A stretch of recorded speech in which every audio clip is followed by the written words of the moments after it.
The transport trucks groaned to a halt outside Camp Hearne, Texas, sending clouds of red dust across the compound gates. August 1944 had turned the land into a furnace, and the 37 German prisoners squinting through the canvas flaps looked like ghosts already. Gray uniforms caked with grime, faces hollowed by weeks in transit from North Africa through processing centers that blurred into one endless haze of barbed wire and suspicion. Corporal Walter Hoffman pressed his palm against the hot metal bed of the truck, steadying himself as guards began unlocking the rear gate.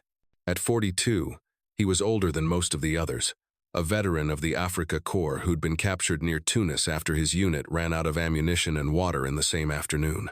The younger men looked to him now, their eyes asking questions he couldn't answer. "What do you think they'll do to us?" whispered Private Ernst Klein, barely 20, his accent still thick with his Bavarian hometown. Walter had no comfort to offer. "We endure. That's all we can do."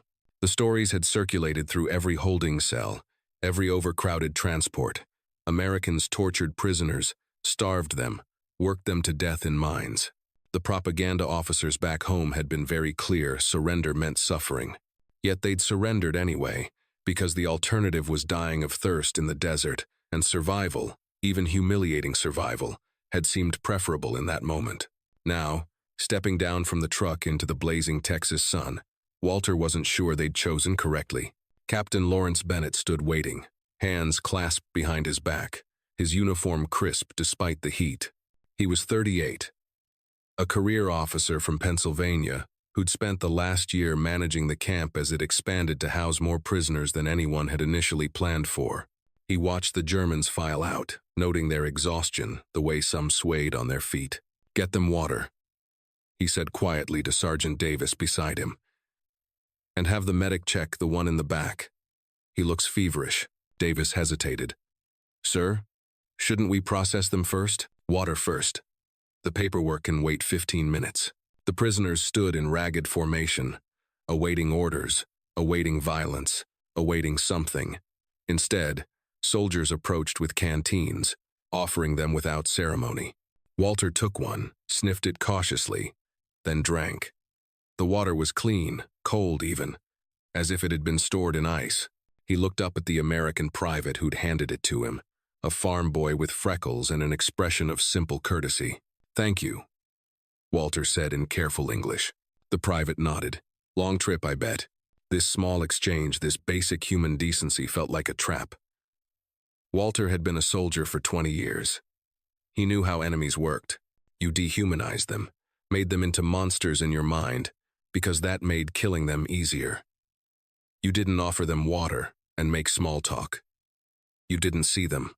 Yet here was this boy, maybe 19, seeing him. Captain Bennett stepped forward, and the prisoners instinctively straightened, bracing for the worst. Instead, Bennett spoke in clear, measured tones. "You are prisoners of war under the protection of the Geneva Convention. You will be treated in accordance with international law. You will receive adequate food, medical care, and shelter. In return, you will follow camp regulations and conduct yourselves appropriately. Is that understood?" A murmur of acknowledgement rippled through the group. Walter exchanged glances with Lieutenant Franz Bachmann, a former schoolteacher who'd been conscripted in 1942. Franz's expression mirrored his own confusion. "Follow Sergeant Davis to your barracks," Bennett continued. "Dinner will be served at 1800 hours. Dismissed." They marched through the camp in formation, past other prisoners playing cards under the shade of buildings, past a volleyball net where Germans and Americans seemed to be organizing teams, past gardens where tomatoes grew in neat rows. It looked nothing like a prison. It looked like a peculiar sort of military base where everyone wore different uniforms and no one appeared particularly distressed. The barracks were simple but clean wooden bunks, windows with screens, a functioning latrine. After months of concrete cells and transport cages, it felt almost luxurious. Walter claimed a lower bunk and sat heavily, his body finally acknowledging its exhaustion now that immediate danger seemed absent. "This is wrong," said Sergeant Otto Krebs from across the aisle. Otto was 35, A true believer who still wore his Nazi party pin hidden inside his collar. They're trying to weaken us, make us forget who we are. Or, Franz suggested mildly, they're simply following their own rules. Don't be naive. Americans are our enemies. This comfort is strategy, not kindness. Walter said nothing. He'd seen too much war to believe in absolute goodness, but he'd also seen too much to believe in absolute evil. The world was mostly gray, and right now, he was too tired to debate philosophy with Otto. At 6 o'clock, bells rang across the compound. The prisoners filed to the mess hall, uncertain what awaited them. Walter had eaten nothing but thin soup and hard bread for weeks. He expected more of the same, perhaps with smaller portions as punishment. What he found instead was white bread, real butter, beef stew with vegetables, canned peaches, and coffee that actually tasted like coffee. He stood in the serving line, staring at his full tray, convinced this was some kind of mistake or test. Around him, other prisoners wore similar expressions of disbelief. They sat at long tables, still not eating, waiting for permission or for the guards to snatch the food away and laugh. Captain Bennett entered the mess hall, surveyed the scene, and understood immediately. He walked to the center of the room and raised his voice. "Gentlemen, the food is yours. No tricks, no conditions. You may eat." Still, no one moved. Bennett picked up a piece of bread from the nearest table, took a bite, and smiled. "See? Not poisoned. Just food. Please, eat." Slowly, cautiously, Walter lifted his spoon. The stew was hot, rich with flavor. He took another bite, then another. And around him, the hall filled with the quiet sounds of eating, punctuated by occasional sighs of satisfaction or relief. Ernst Klein, sitting beside Walter, ate with tears running down his face, not bothering to wipe them away. He was thinking of his mother's kitchen in Munich, of Sunday dinners before the war turned everything gray and sharp. Franz put down his fork after finishing half his meal, his expression troubled. "Walter, why are they doing this?" "I don't know. It doesn't make sense.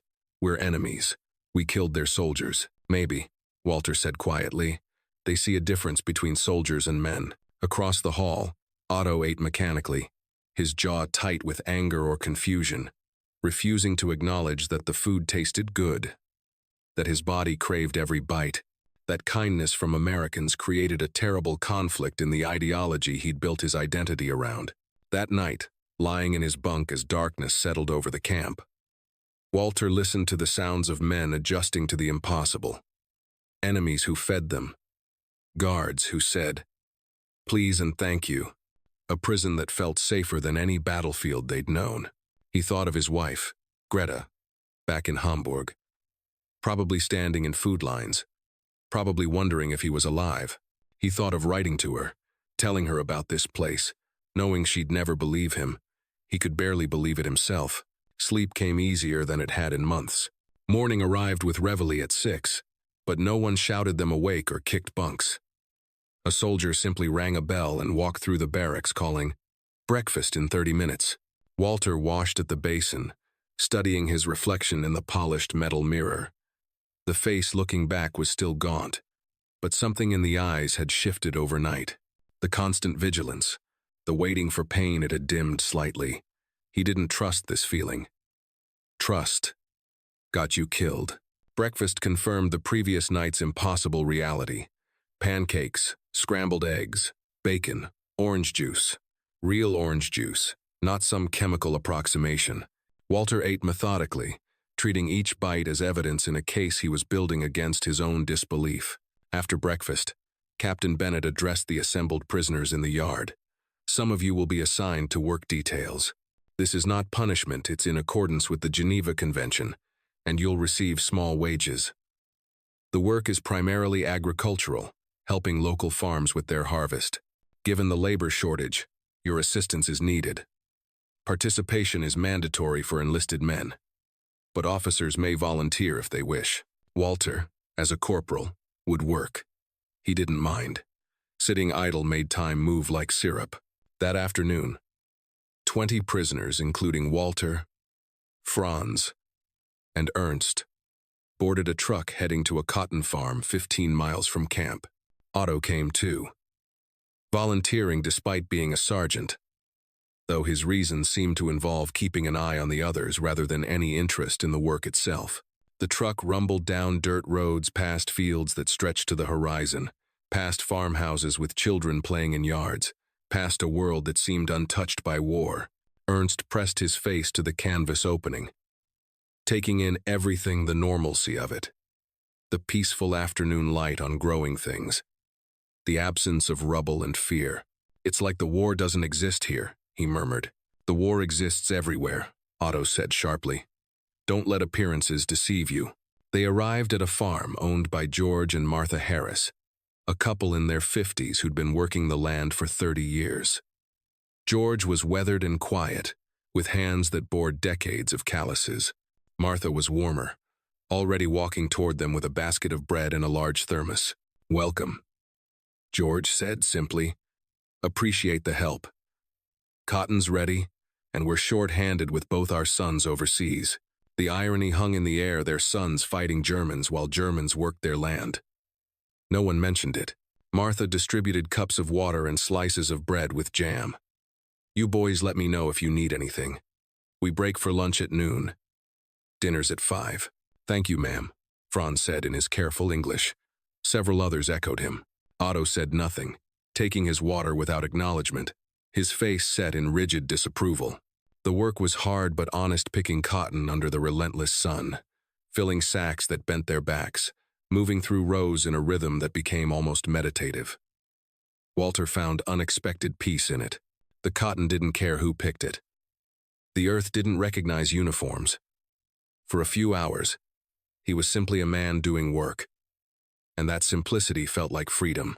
George worked alongside them, not supervising but participating, his presence establishing an unspoken equality.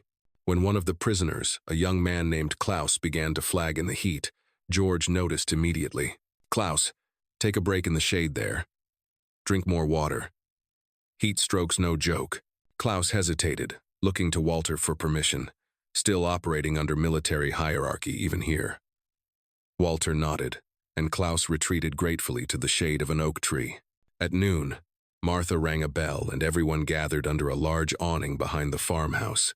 She'd prepared sandwiches, thick slices of ham and cheese on fresh bread, pickles, more water, and lemonade that tasted like summer itself. The men ate ravenously but quietly, still uncertain about speaking, about being themselves in front of their hosts. Martha moved among them, refilling drinks, asking in simple English if they had enough. Her kindness was matter-of-fact, as though feeding enemy soldiers was the most natural thing in the world. "You boys did good work this morning," George said, biting into his own sandwich. "We'll make our quota this season if the weather holds."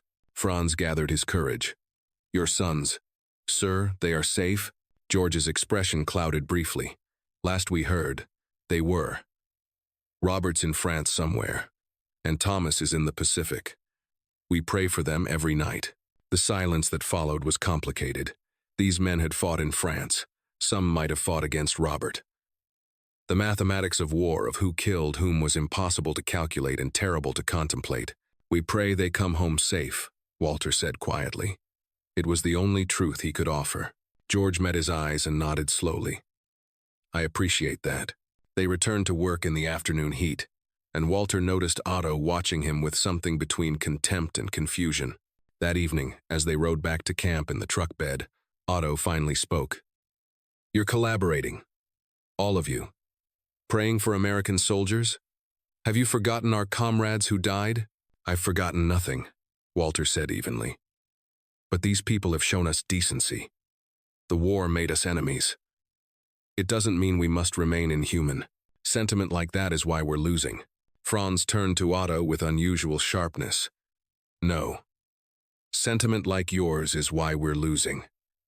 You can't defeat the whole world through hatred alone." Otto's hand moved toward Franz, but Walter caught his wrist.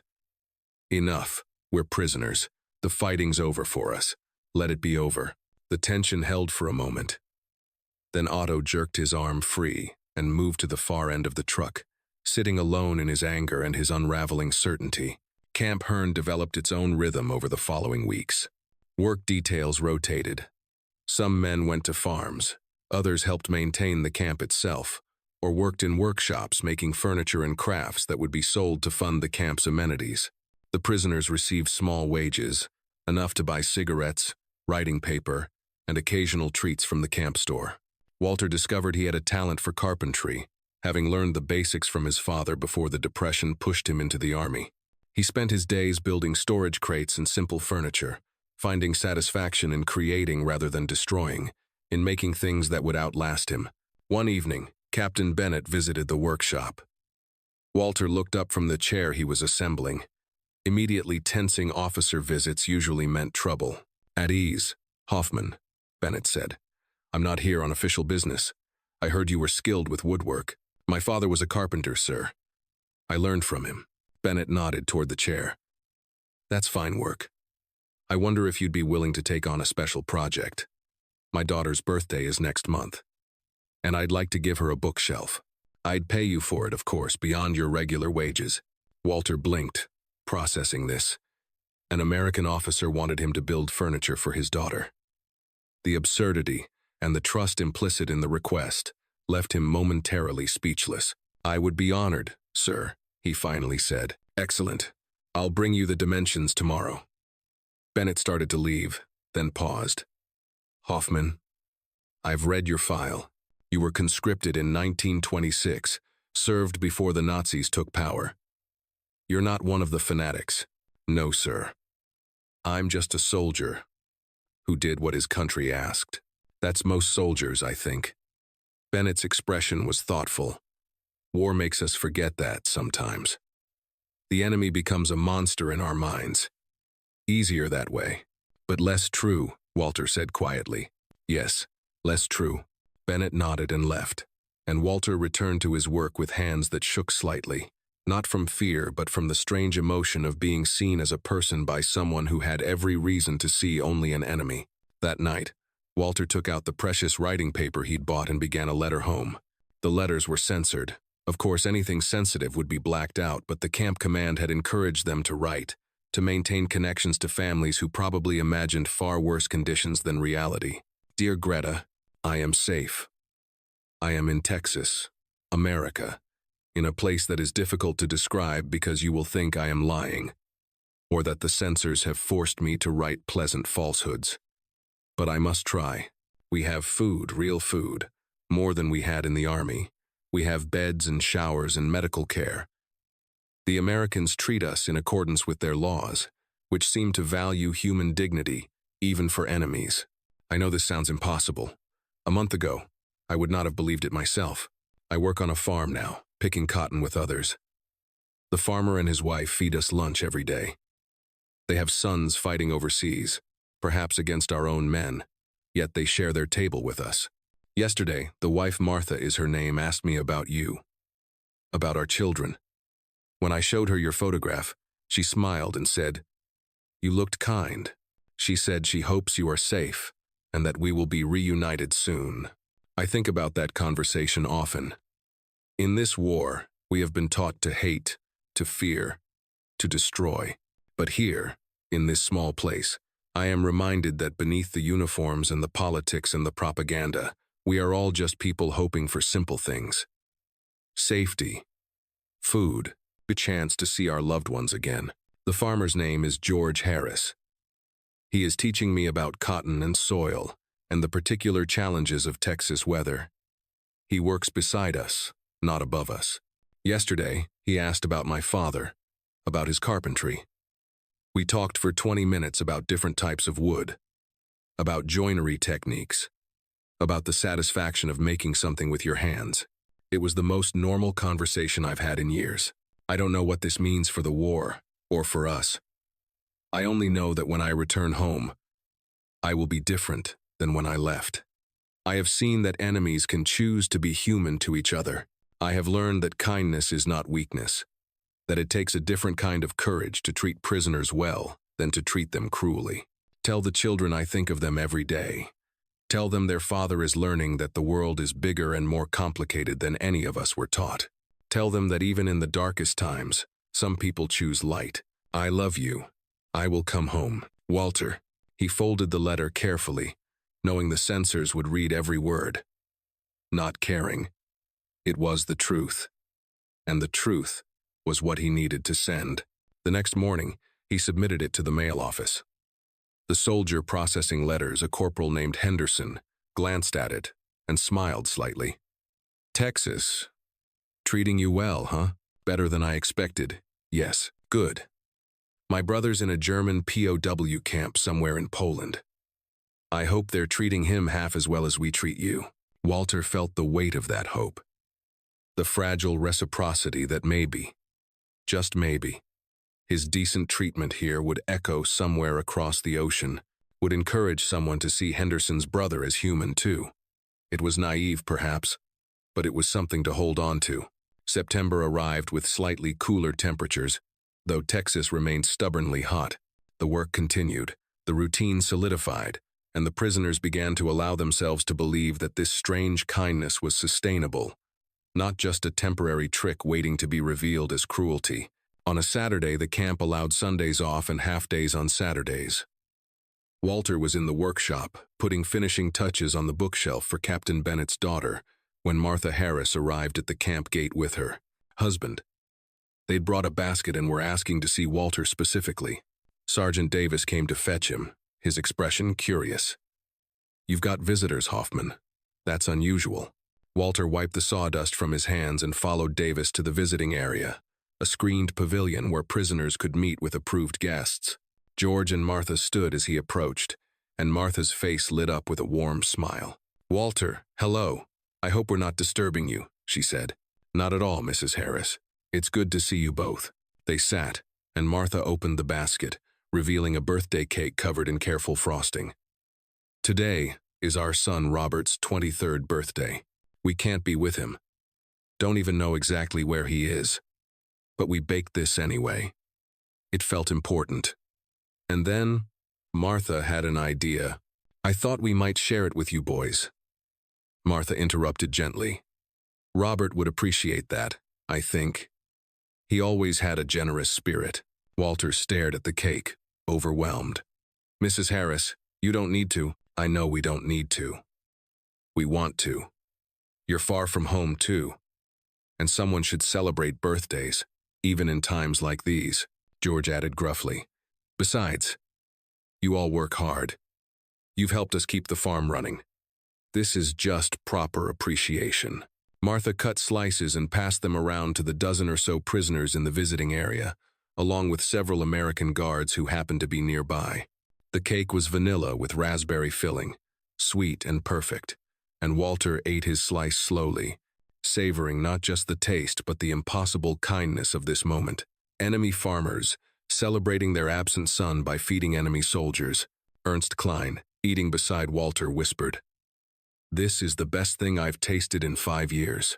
Franz was quiet. His usual thoughtful expression deepened by emotion. Finally, he said to Martha, Your son is lucky to have parents like you. And we are lucky that you extend your generosity even to us. Everyone deserves a birthday cake, Martha said simply, even in wartime. Especially in wartime, maybe. As they finished, Martha pulled out a small camera.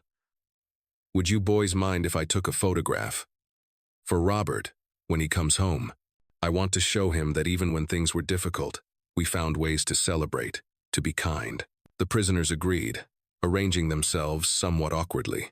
Otto refused to join, standing apart with his perpetual scowl, but the others gathered around the Harris couple, and Martha snapped the photo.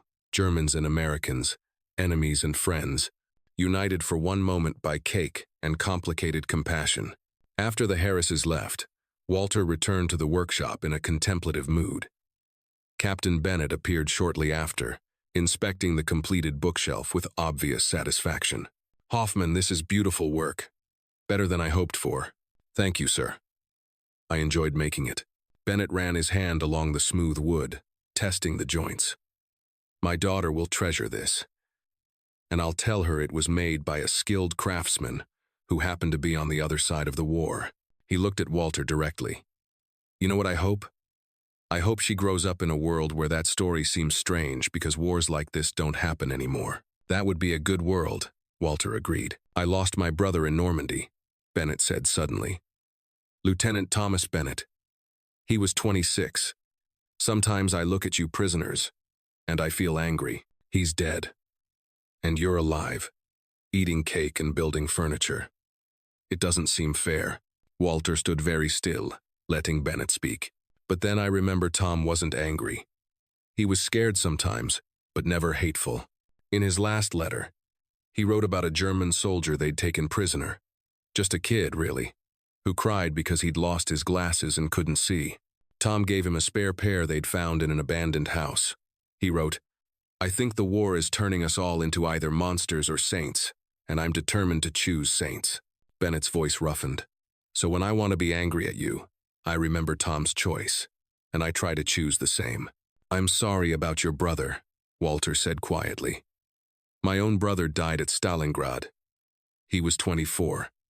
The cold took him, not bullets. He wrote to me once that he didn't know who the enemy really was anymore, the Russians shooting at him or the officers who sent him there with summer uniforms in winter. Different sides of the same terrible equation," Bennett murmured. "Yes, sir." They stood together in silence for a moment. Two men who'd lost brothers, separated by uniform, but connected by grief, by the strange fellowship of survival, and the weight of remembering those who didn't survive. Finally, Bennett straightened. "I'll have the bookshelf taken to my quarters. Your payment will be in your account by Monday. And Hoffman, thank you. Not just for the carpentry. You're welcome, sir."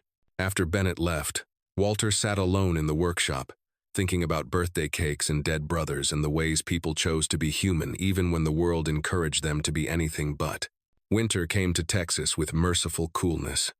December brought news from Europe the war was turning, Germany's defeat becoming inevitable rather than merely possible. In the camp, this knowledge created a strange tension. Some prisoners, like Otto, clung more fiercely to ideology, as if volume could substitute for victory. Others, like Walter and Franz, felt a complicated relief mixed with dread about what return would mean.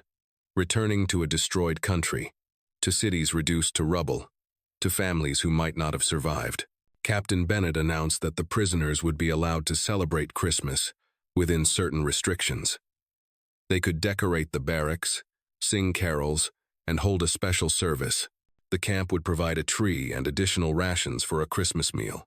The news spread through the compound, creating unexpected joy. Ernst spent a week carving small ornaments from scrap wood, his face concentrated and peaceful as he worked. Franz organized a choir, teaching German carols to those who'd forgotten the words, arranging harmonies with the care of his former teaching profession. Walter found himself tasked with building a stand for the Christmas tree, a project that felt absurdly normal. He worked on it in the evenings after regular duties, taking particular care with the joinery, making it sturdy enough to support the large pine that had been delivered. 2 days before Christmas, Otto confronted him in the barracks. "You're all traitors. Celebrating with them. Working for them. Forgetting who we are." Walter set down his tools patiently. "Otto, who do you think we are? Germans, soldiers, National Socialists. I'm a 42-year-old man from Hamburg who wants to see his wife again. That's who I am. The rest, the uniforms, the politics, those were things put on me, not things I chose. That's cowardice talking. No." Walter stood, meeting Otto's glare steadily. "That's exhaustion talking. I'm tired of war. I'm tired of watching boys die for old men's pride. I'm tired of pretending that cruelty makes us strong. If being kind to me makes me a traitor, then I'm a traitor. But I think it makes me human again. And I prefer that." Otto spat on the floor and walked away, gathering his few loyalists around him in the corner.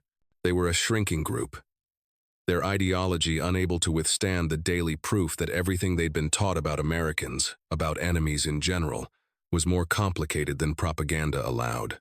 On Christmas Eve, the camp felt transformed. The decorated tree stood in the main hall, crude but beautiful ornaments catching lamplight. The smell of cooking filled the air. The kitchen had prepared a feast including ham, potatoes, vegetables, and somehow, impossibly, strudel. The German prisoners gathered for their own service first, singing Stille Nacht in hushed, reverent tones. Many wept openly, thinking of past Christmases, of families, of the homes that might not exist anymore. Franz led the service with quiet dignity, speaking about hope and endurance and the human capacity for goodness even in darkness. Then, unexpectedly, Captain Bennett and several American guards entered the hall. They stood at the back, not interrupting, simply present. When the German carol ended, Bennett stepped forward. "We'd like to join you, if you don't mind. Christmas seems like a time to remember what we share, not what divides us." There was a long moment of uncertainty. Then Franz nodded. "Please, you're welcome." The Americans moved into the hall, and someone started Silent Night in English. The Germans joined in German, and the two languages wove together in an eerie, beautiful harmony. In that moment, the war paused. The barbed wire, the guards, the enemies, all of it faded into something simpler and more essential. Walter sang with tears on his face, his voice blending with Ernst's beside him, with the American corporal across the room, with Captain Bennett's surprisingly good tenor. He thought about his children back home, about George and Martha Harris, who were probably in their own church, praying for their sons, about the fundamental strangeness of humans who could kill each other on Monday and sing together on Christmas Eve. After the carol ended, the feast began. The prisoners and guards ate together, not separate, sharing tables and conversation. Walter found himself sitting across from Sergeant Davis, who was asking him about Hamburg, about what it was like before the war. "Beautiful," Walter said. "The harbor especially. Ships from everywhere. My father built furniture for some of the merchants. I remember going to the docks with him as a boy, seeing these enormous vessels, dreaming about where they might go." "I'm from Portland," Davis said. "Same kind of feeling about the ocean. Something about water and ships and possibility." "Yes, exactly that." They ate in companionable silence for a while. Then Davis said quietly, "You know, my brother's a prisoner, somewhere in Italy. I hope whoever's guarding him sees him the way I see you, as someone's brother, someone's father. Just a guy who wants to go home." "I hope so too," Walter said sincerely. Later, after the meal, George and Martha Harris arrived with their daughter, Emily, now 22 and home on leave from her work as a nurse in San Antonio. They brought more food, more gifts, small things like cigarettes and chocolate, but their presence was the real gift.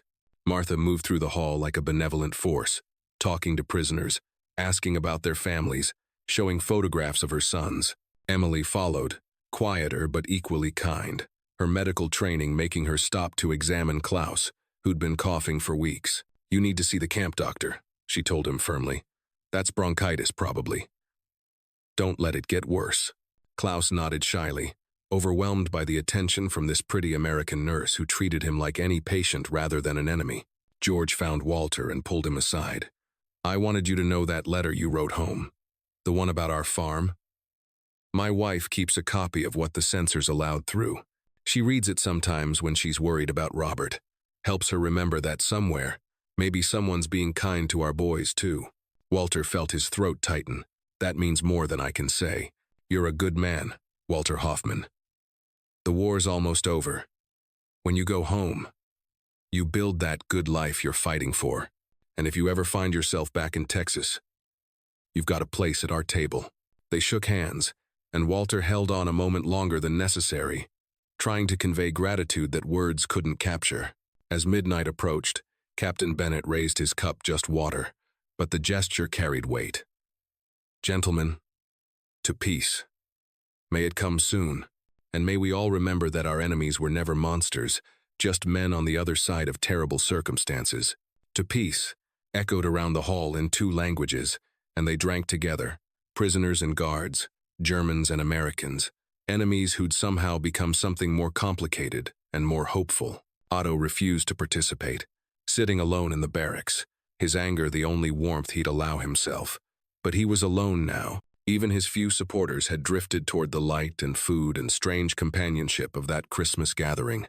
In the morning, Walter woke feeling different, lighter somehow. Ernst was already up, staring at one of the wooden ornaments he'd carved a simple star. "I'm going to take this home," Ernst said, "when the war ends. I'm going to show it to my children someday and tell them about the Christmas I spent with Americans who fed me and sang with me and treated me like a person. I want them to know that even in the worst times, some people chose goodness." "That's worth remembering," Walter agreed. The war continued elsewhere, but in Camp Hearne on Christmas Day 1944, it had been temporarily defeated by something stronger, the stubborn human insistence on seeing each other, on choosing compassion over hate, on singing together despite everything that said they should only fight. It wouldn't end the war, wouldn't bring back the dead, wouldn't undo the atrocities. But it mattered anyway. Every act of humanity mattered, especially when the world insisted on inhumanity. That was the paradox and the hope, that even in the machinery of war, individuals could still make different choices.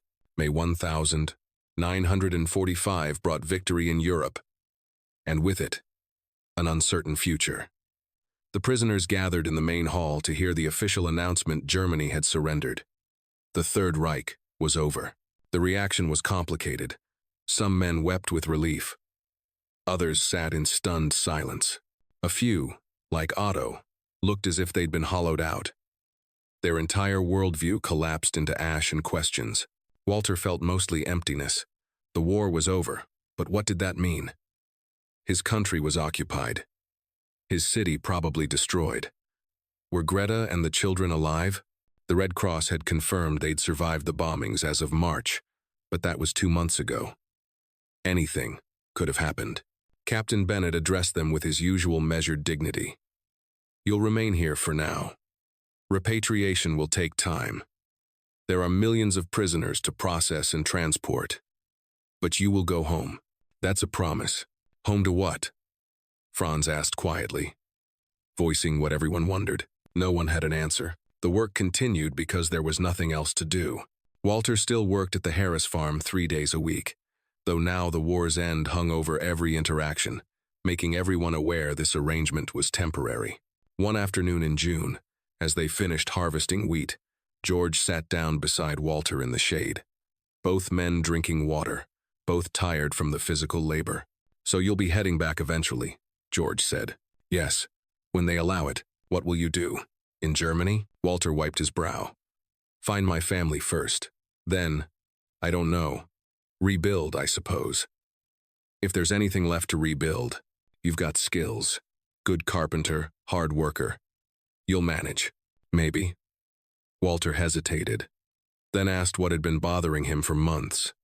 "George, why? Why were you kind to us? We were your enemies.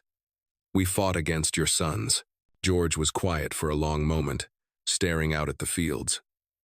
"My father fought in the First War. Came home different. Haunted. He told me once that the worst thing about war wasn't the fighting, it was how it made you forget that the other side were people. He said he killed a German boy in a trench, just 17, and when he went through the kid's pockets looking for intelligence, he told himself he found a letter from the boy's mother about ordinary things, baking bread, a neighbor's wedding, the weather." George's voice roughened. "My father said that letter destroyed him more than the fighting, because it made that boy real. Made him someone's son, with a mother who worried about bread and weather, and he'd killed him. He carried that letter the rest of his life, could quote it word for word. He drank himself to death when I was 15. Walter listened, barely breathing. "So when they asked for volunteers to host prisoner work details, Martha and I talked it over. We figured if we could treat you boys like people, maybe somewhere someone would treat Robert and Thomas like people too. Maybe we could be the kindness my father never found. Maybe that would matter." "It matters," Walter said hoarsely. "More than you know. Your kindness saved me. Saved all of us. In different ways." "Good." Then my father's suffering meant something. They sat in silence as the afternoon light turned golden across the fields. Two men on opposite sides of a war, connected by loss and hope, and the stubborn belief that humanity could survive inhumanity if enough people insisted on it. In September 1984, Walter Hoffman returned to Texas for the first time since 1946. He was 82 now, bent but still strong, traveling with 5 other former prisoners who'd kept in contact through the decades. Ernst was among them, gray-haired but with the same gentle smile. Franz had died 3 years earlier, but his son Thomas came in his place, wanting to see the camp his father spoke of with such conflicted fondness. They flew into Houston and drove to what had been Camp Hearne. The camp was long closed, turned into a community college. But some buildings remained, repurposed but recognizable. Walter stood at what had been the main gate, memory overlaying present, seeing ghosts of young men in gray uniforms, guards who'd said please and thank you. Christmas trees and impossible kindness. It's smaller than I remember, Ernst said quietly. Everything is, Walter replied. They'd come with a specific purpose, to find the Harris farm, to say thank you in person if George or Martha still lived. 40 years was a long time. They might find only graves, but they'd researched, and Emily Harris still lived in the old farmhouse, now 75 herself, widowed but healthy. They'd written ahead, and she'd invited them to visit, her letter warm and welcoming. When they arrived at the farm, Emily stood on the porch waiting, one hand shading her eyes. She was older, of course, her hair white, but Walter recognized something in her bearing Martha's warmth, George's quiet strength. "Mr. Hoffman?" she called as they got out of the rental van. "Yes. And this is Ernst Klein. And—" But Emily was already moving, coming down the steps with surprising speed. And to Walter's shock, she embraced him. "Welcome back," she said. "Mom and Dad would be so happy." "They've passed?" Walter asked, though he'd expected it. "Dad in 1970, Mom in 1978. But they talked about you. Kept the photographs, the letters. Mom especially. She always said you boys reminded her that goodness wasn't about nationality, it was about choice." They spent the afternoon on the porch, drinking sweet tea, looking at old photographs. There was the birthday cake picture, faded but clear young men smiling awkwardly, surrounded by enemies who'd chosen to be friends. Emily brought out letters, carefully preserved. "After the war, several of you wrote to my parents. They treasured those letters. This one's yours, Mr. Hoffman. From 1947. Walter took it with trembling hands, seeing his own younger handwriting. "Dear George and Martha, I am home. Hamburg is rubble, but we are alive. Greta sends her gratitude for your kindness to me. We are slowly rebuilding. I have opened a small carpenter shop. When I work, I remember our conversations about wood and joinery, and it comforts me. You taught me that even in the darkest times, some people choose light. I will never forget. Your friend, Walter." "You did rebuild," Emily said softly. "I'm glad, because of people like your parents. They showed me it was possible to remain human." Ernst was crying quietly, holding a photograph of himself as a young man standing beside Martha in the farm kitchen. "She sent me a Christmas card every year until she died," he said. "Every year, even when Germany was enemy territory again during the Cold War. She never stopped seeing me as a person she'd once fed cake to." They visited the old campsite together, now a peaceful college campus where young people studied and laughed, unaware of the history beneath their feet. Walter stood where the barracks had been, where he'd lain awake that first night, confused by kindness, slowly learning to trust again. "We should leave something," Thomas Franz's son suggested. "Some marker." They planted a tree together, a young oak, with a small plaque they'd prepared, in memory of those who chose humanity in wartime, German POWs and American guards, who proved that enemies could become friends. 1944到1946. It wasn't much, but it was something. A growing thing. A reminder.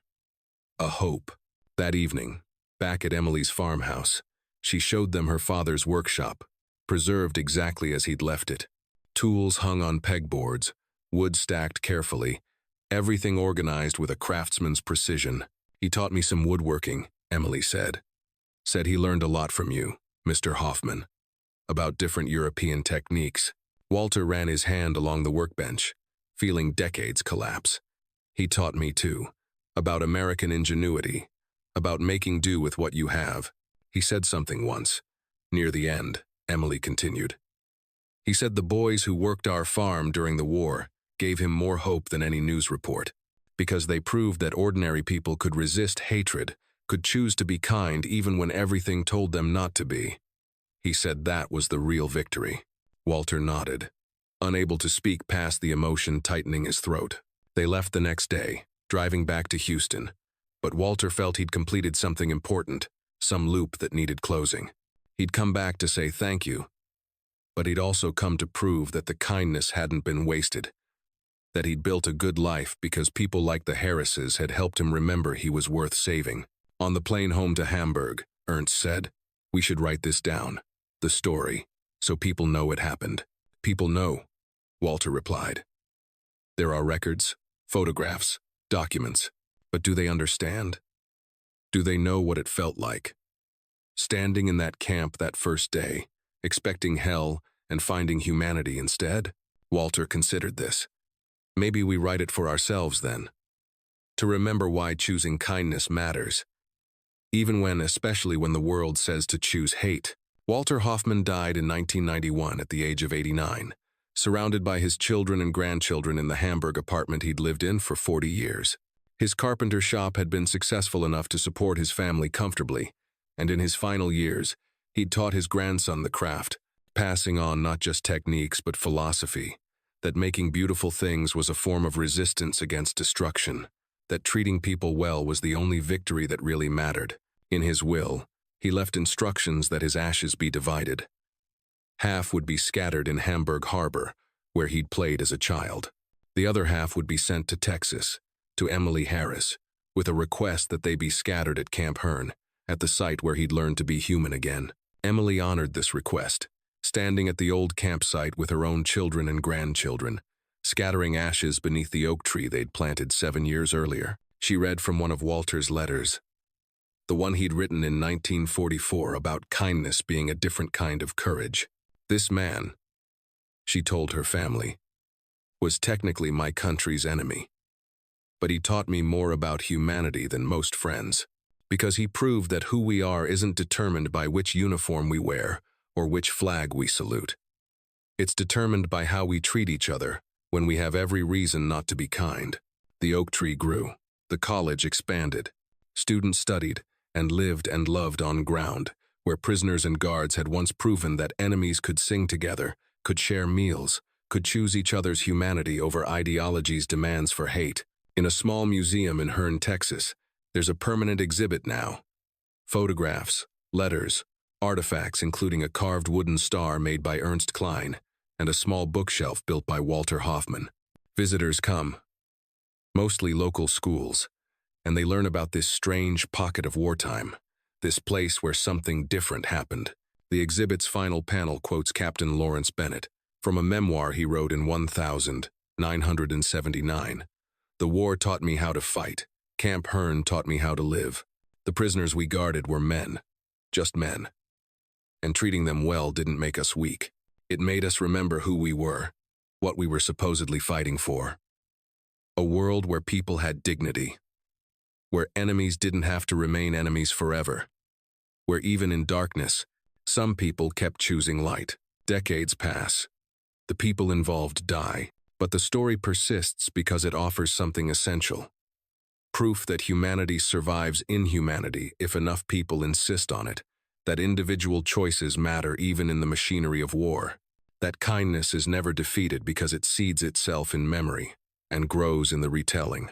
Walter Hoffman went to war expecting to be a soldier. He came home remembering he was a man. That distinction, learned in a Texas prisoner camp through the improbable kindness of enemies turned friends, was the real war won, the real peace achieved, the real victory worth preserving. In the end, that's what matters, not the battles or the strategies, but the moments when people looked across the divide of enmity and chose to see each other. Those moments changed individual lives, and individual lives, changed enough times, eventually changed the world. The oak tree grows. The story is told, and somewhere, in the space between memory and hope, Walter Hoffman and George Harris, and all the others who chose humanity over hate, continue to teach the only lesson that ever really mattered. That even in war, kindness was never defeated.